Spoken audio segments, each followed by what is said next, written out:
Remember Noche from Lesson 1?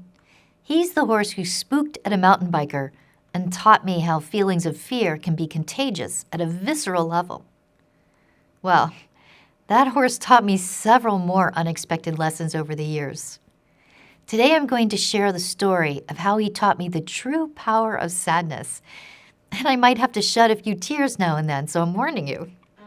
When I first met Noche, he was this sturdy, slightly graying bay gelding. A bay-colored horse is brown and has a black mane and tail, a very attractive combination.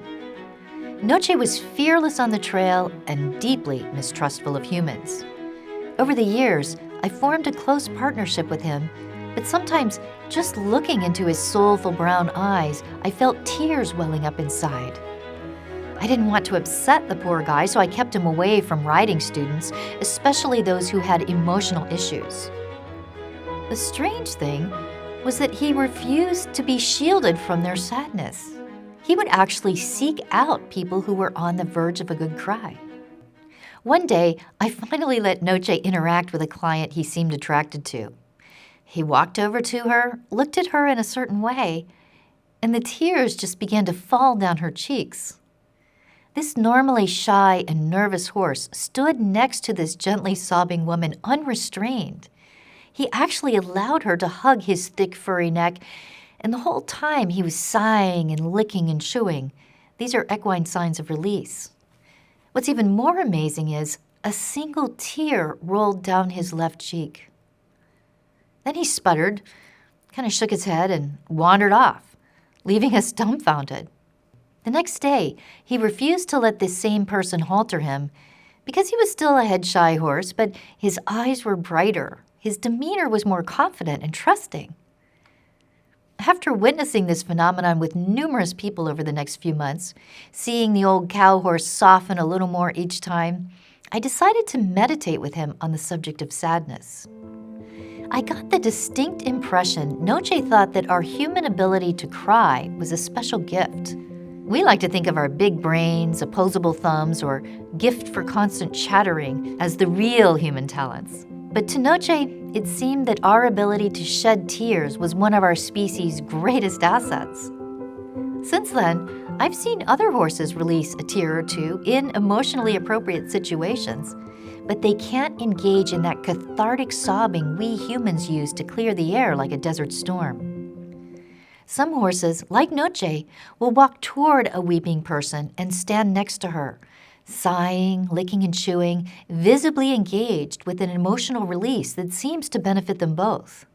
Well, this flies in the face of everything we've been taught about sadness or the lack thereof in other animals. Not only does it appear that they actually feel it, some seem to value our ability to express it. Noche, in fact, healed himself through people who were willing to cry with him. It was as if he was allowing the grief of a lifetime to catch a ride out of his own body through the magic of human tears.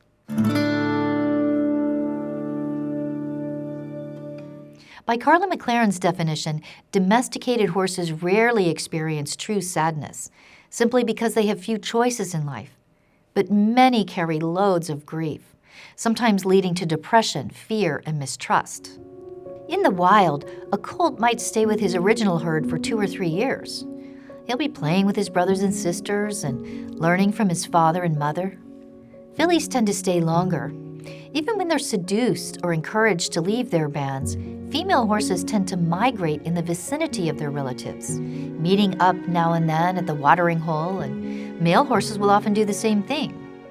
At a typical breeding farm, though, colts and fillies are weaned suddenly at an average age of 6 months, sometimes as early as 3 months.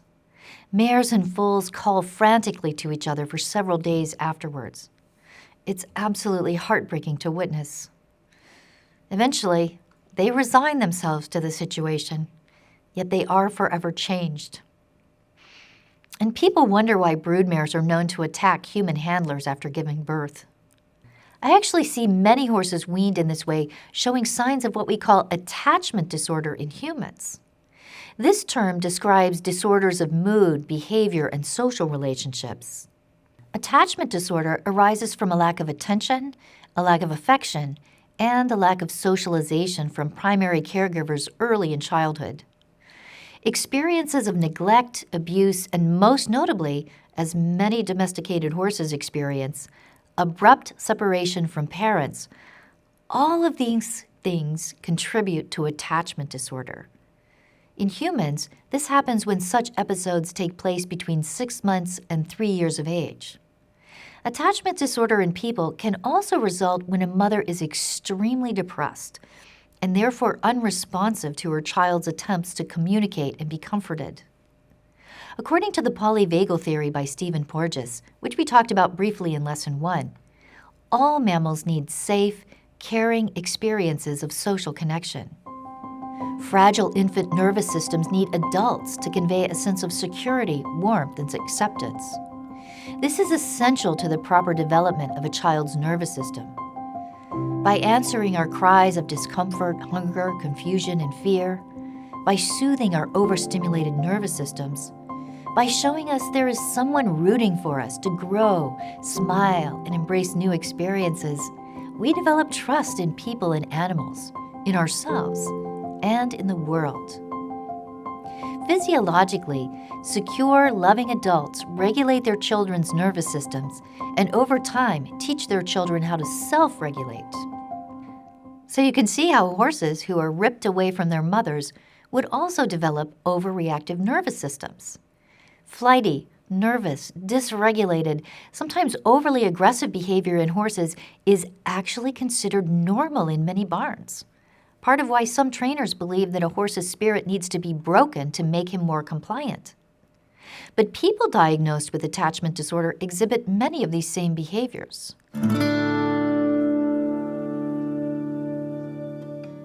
Weaning foals at 8 to 12 months and gradually separating mother and child for progressively longer periods of time, this is more expensive and more trouble, but I've found that horses treated in this gentle, more considerate way actually need less training. These youngsters are more calm, more thoughtful, and more confident in situations that are new, and the mares are much less likely to be aggressive with people when future foals are born.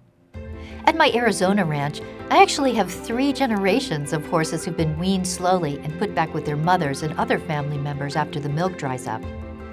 My mare Artemis is the granddaughter of my mare Rasa, who I spoke about in Lesson 1. Rasa has since passed away, but Artemis lives with her mother panther, her father spirit, and her uncles Indigo Moon and Orion. Artemis is a secure, empowered mare.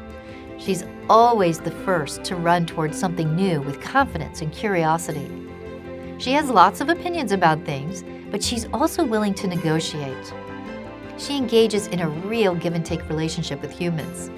She's one of my star teachers of assertiveness without aggression, which is what she demands from all the humans who interact with her. They have to be assertive, but without becoming aggressive. It's kind of an art form. The simple truth of the matter is that most domesticated horses are weaned too soon and then treated like machines with no regard for their emotional and psychological development. They're filled with confusion, mistrust, and grief. This saga continues when the average horse is repeatedly sold rather than separated over time gently with their stablemates being able to come and go and say goodbye. A close pasture companion is often simply taken away, never to be seen again. Maybe he was bought for a teenage girl who shows him successfully for several years. Then she grows up and goes to college, and the cycle of grief and confusion continues as his closest human companion disappears and her parents put him on the market. Well, she's outgrown him and they need funds for an expensive education. I've seen this over and over again, both horse and rider experiencing grief in this case, because neither had a choice in the matter, let alone were given the time to make a thoughtful, perhaps tearful transition to a new life or even say goodbye. And so, this well of grief grows deeper. The body becomes heavier and the heart shuts down, becoming increasingly numb over time.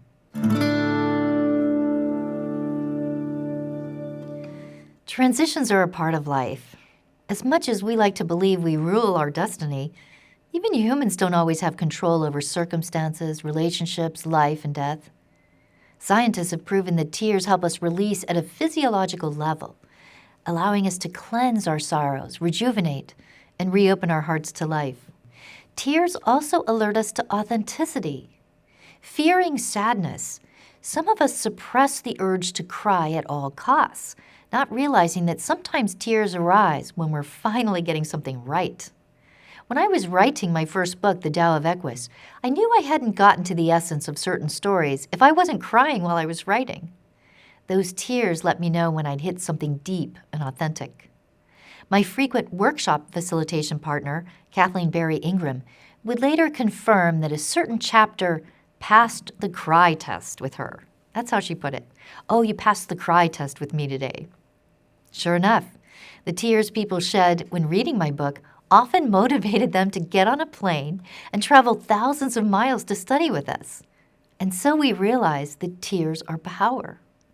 Sometimes tears express sadness, frustration, or even anger that needs to be released. Other times, tears well up when you uncover a part of yourself that was buried under all that's light and logical and socially acceptable. Think about it. In nature, too much sun is not a good thing. The same thing with our culture's preference for dry reason over feeling. Digging deep beneath the surface of your persona is like hitting an underground spring in the desert. The water gushes up and creates an oasis for new growth. Over the years, I gained confidence in shedding those tears of recognition, of authenticity, of being touched deeply. And I would often share those tears with my increasingly wise and confident friend Noche. It's actually going to be hard for me to tell this part of the story without crying. Just when I thought he'd released all his own tears, he taught me one final lesson about sadness. During the last 6 months of his life, the 30-year-old horse would seek me out. I was letting him run freely around the property at will because he could really be trusted at that point. I'd be sitting under a tree, reading a book, relaxing after a hectic workshop, and this arthritic yet good-natured horse would amble over and stand beside me. His mane would be blowing in the breeze, and his forelock would be blowing in the breeze, uncovering much more than a hint of gray at the temples.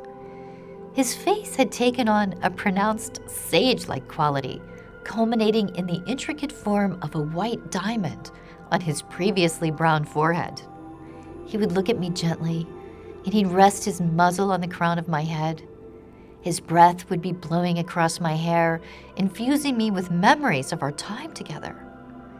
And the tears would just spill down my cheeks. "I'm just not ready for you to go yet," I would tell him.